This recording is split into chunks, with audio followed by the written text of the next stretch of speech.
राधा जी ने इस वजह से बदला श्री कृष्ण से विवाह का इरादा। चलिए जानते हैं रोचक कथा। गोकुल में महज 8 साल की उम्र में राधा जी के साथ प्रेमलीन कृष्ण का प्यार आज भी अमर है। मगर दोनों के विवाह न होने की वजह कई मायनों में अलग अलग तरीके से देखी जाती है। कुछ इसे कृष्ण के इनकार का फल मानते हैं तो कुछ राधा की दुश्वारियों का दर्द। कुछ किंवदंती कहती है कि राधा जी ने खुद विवाह से इनकार कर दिया। फिर भी राधा और श्री कृष्ण का प्रेम जीवात्मा और परमात्मा का मिलन है। देवकी पुत्र श्री कृष्ण कुछ समय तक गोकुल में रहे, फिर वृंदावन चले गए। कृष्ण राधा से 8 साल की उम्र में मिले थे।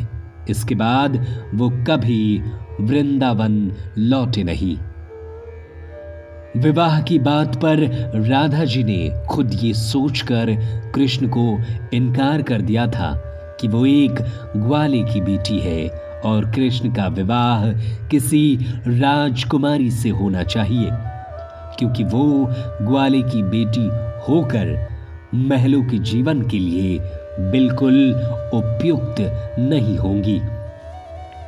एक मत ये भी है कि राधा जानती थी कि लोग भी श्री कृष्ण का विवाह किसी राजकुमारी से ही होता देखना चाहते थे।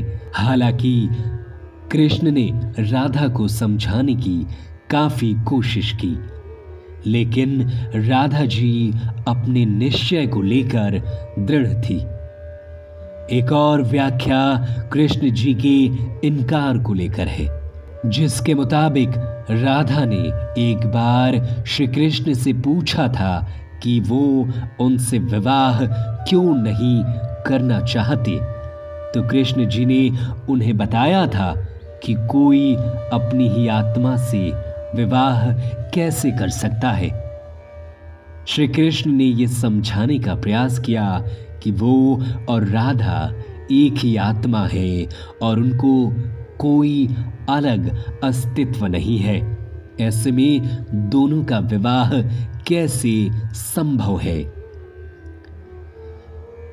एक मान्यता यह भी है कि श्री कृष्ण भगवान थे और राधा सामान्य भक्त। ऐसे में भक्त और भगवान के बीच विवाह का सवाल ही नहीं उठता था। कुछ लोग श्री कृष्ण और राधा की सामाजिक परिस्थितियों और पृष्ठभूमि को भी एक दूसरे के विपरीत मानते थे। ब्रह्मा वैवर्त पुराण के अनुसार राधा जी और कृष्ण की सेविका श्रीदामा में बहस हो गई, तो राधा ने क्रोधित होकर श्रीदामा को राक्षस बनने का श्राप दे दिया। बदले में श्रीदामा ने भी राधा को श्राप दे दिया कि वो मानव रूप में जन्म लेकर प्रियतम से 100 साल के लिए बिछड़ जाएंगी। तुम्हें फिर श्रीहरि की संगत मिलेगी और गोकुल में लौटेंगी।